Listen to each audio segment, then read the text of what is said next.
So I'm very happy to have a very interesting guest today because I've always been interested, and I used to like to go to the many museums that are in the area, and this one was kind of new to me, but it represents a very important segment of our community. And I have with me Lorén Spears, who is the executive director of the Narragansett Indian Museum, which is actually located in Rhode Island. And I had her to come here and talk to us about this museum because I know many of you who are familiar with our community know about the Pequot Museum, but this is actually represents a different tribe with, I guess, very different traditions. And it was a great opportunity. So I met Lorén at actually at a different meeting, and I saw her make a presentation, and I said, wow, what a great guest. So with that in mind, please, I welcome you and tell us a bit about yourself, because you have a very interesting background, which is representative of a whole segment of our population, which we really probably just know from TV in a very wrong way. So why don't you tell us a little bit about yourself and the Narragansetts, and actually about this wonderful little museum that you have. I'd be happy to. Thank you so much for inviting me here. Askwekwasin, and that's hello in Narragansett. And I am Narragansett, Niantic, and I'm the executive director of Tomaquag Museum. I come from a long family of Narragansett family members, obviously, and my grandparents were Eleanor and Ferris Dove, or are Eleanor and Ferris Dove. My grandmother's still living, she's 96 right now, who owned and operated the Dovecrest Indian Restaurant in Exeter, Rhode Island, which is actually the site where the museum is now. The museum, Tomaquag Museum, is an independent nonprofit organization that actually has collections from all over North and South America that were originally from the collections of Eva Butler, who was an anthropologist, and with Princess Redwing, a very renowned Narragansett Wampanoag woman who was born in the late 1800s. That was our original curator and traditional educator, created Tomaquag Museum in 1958, mind you, so it's an old museum. In the 1960s, the museum moved to Arcadia, or Exeter, the town of Exeter, but the village of Arcadia in Rhode Island. It's near Voluntown for those that are looking for a point that's the next town over from Voluntown into Rhode Island. And we've been in 3 different buildings in this little Arcadia area since the 1960s. So my whole entire family, the Dove family, have all been involved in Tomaquag Museum in its early days through today. My mother was the director in the 70s and got the museum its 501c3 to become a nonprofit. As I mentioned, our collections are vast. We have about 20,000 pieces currently is our estimate. Wow. We consistently get donations. We've had an amazing donation recently from Chief Stronghorse, a sub-chief of the Narragansett Nation, who lives in Connecticut, is quite elderly now, in his 90s, and donated his whole personal collection to Tomaquag Museum. We've done a tremendous amount of work on our collection. We received a wonderful grant that allowed us to have Ani Rivera from Archival Matters come and help us in managing collections. There's a lot of work to be done for caring and managing the collection, so we've been doing that. And right now we have 3 staff, 1 full-time, myself, and 2 part-time. Michael Johnson, who's a phenomenal marketing person, who has established our podcast series.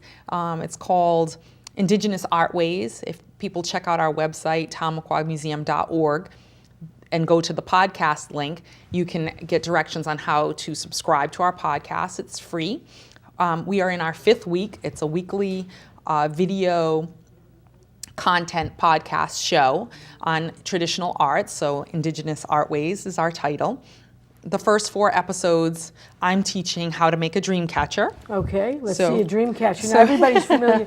Now, how does your dream catcher differ from other?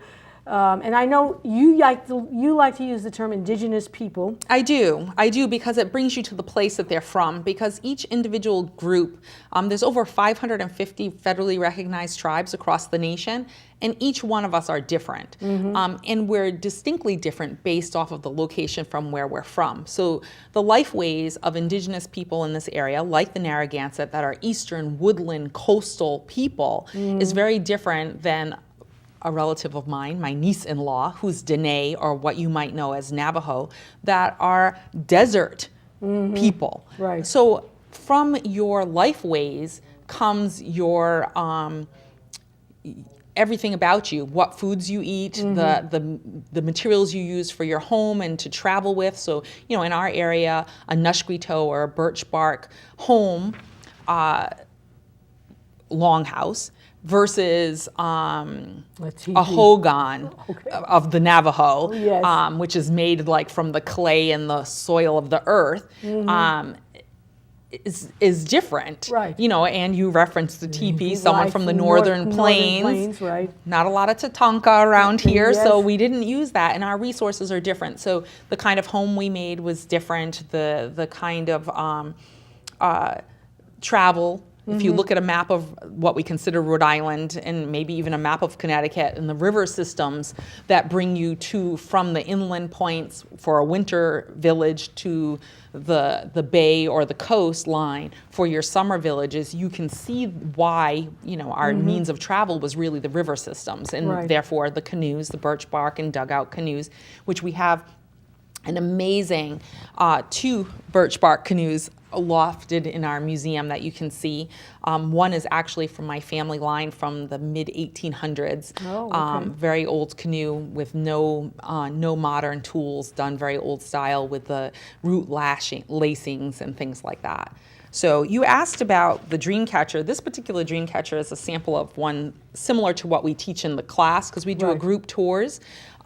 In the group tours, you can opt to have a craft tour. And in the craft tour, you could choose dream catchers, which happens to be very popular. But we literally have 1 hour to teach 25 youth how to make a dream catcher. Right. So we try to make it very simplistic. And it's mostly about the webbing, but we do give them an opportunity to put a little bit of adornment. So, and if you happen to catch our first series of podcasts, it actually teaches you how to do exactly this. Okay. You can, of course, adorn it much more elaborately, add leather, add, you know, fancy stones, pieces of wampum, you know, I've done them in classes where it's more like a workshop format where we've completely beaded all the webbing. So the whole entire thing is beaded. Very time consuming. And would this be different if you went, I mean, if all the native peoples did this kind of wind catching, is it different in different parts of the country? Would you see a different representation? Oh, of course. I mean, first off, it's art. So everyone has their own flair. If you see the elaborate ones, if you come to Tomaquag Museum, I have a very elaborate dream catcher that's actually made on an antler. So I'm using my artistic flair, looking at resources in our landscape. I not only have the bigger dream catcher that's all done on the antler, but then I also have fully beaded mini dream catchers on there. And it wasn't this you can hang over your bed. The piece Right. of art that I created that way, Right. you can't hang over your bed because no one wants to be hit by an antler in the middle of the night. And what's the just curious? What's the significance of a dream catcher? What's The dream catcher, the legend comes out of the Ojibwe community, and the idea, and I tend to think that some version of this probably comes out of most communities, because everyone has a child, they want their children to have good dreams, and the idea of the dream catcher is to catch the bad dreams and using some kind of little mechanism like this line of beads, to let the good dreams slide through the tiny hole in the center. So everyone who has a child wants their child to have good dreams. And so this notion of a dream catcher, so this was one that we did sort of during the holidays. We did it with ribbon rather than with sinew, which is, you know, comes from the deer, sinew from the tendon of the animal. And so you can use modern materials to make the dream catcher, and it just gives a different feel. So we do different kinds of workshops that allow people to come in and try it in different ways. We've also done it where we go out, and this is it's like natural covered wire, which is great when it's this time of the year and you can't go outside and gather a natural branch. But we also do it sometimes in the summer where we take a group and we actually go out on a hike, they collect a green branch, and then they actually use a branch to make their ring. And of course, this one's made with a metal ring. We've done plenty that are very elaborate, and then you wrap the ring with leather, and they're fancy that way. So it's an example. We also do in classes corn husk dolls, a simplistic version. Here's a little more fancy version. Okay. I think my son made this probably 10 years or more ago. He's Right. 18 now. And of course his had to have nunchucks because the boys all want their corn husk doll to be very, it's not a doll, it's an action figure. Okay. So, and then this one, I don't know, one of my kids made this one as well. But the classes, you can come and make corn husk dolls. Last year we had a wonderful Narragansett Choctaw artist by the name of Lorén Spears. Yes, we're related. When you're Narragansett or Native, you're always related to everybody in some kind of way. But she is my sister-in-law, married to my brother-in-law. And she's a tremendously talented corn husk doll. Now, these dolls are very simple. She completely dresses her dolls, fully beads her dolls. Sometimes they're in canoes, sometimes they're on platforms. Oh, okay. Very elaborate, but she does a beautiful demonstration. And this year, we're doing a partnership with Smith's Castle. We do, just so people know, lots of partnerships. Last year alone, we had 32 different partners. Right. So this year, one of our partners that's new to us, Smith's Castle over in North Kingstown, Sussex, nice Narragansett word there. Right. In Rhode Island. In yes. Rhode Island. And we are partnering with them. They're a historic place, a historic colonial place. And of course, they tell most of their story from the colonial aspect. But Right. they reached out to Tomaquag Museum as Rhode Island's only indigenous museum to tell the story of the first peoples. So we have joined forces and we're doing on May 2nd and 3rd, their opening weekend, Indigenous Days.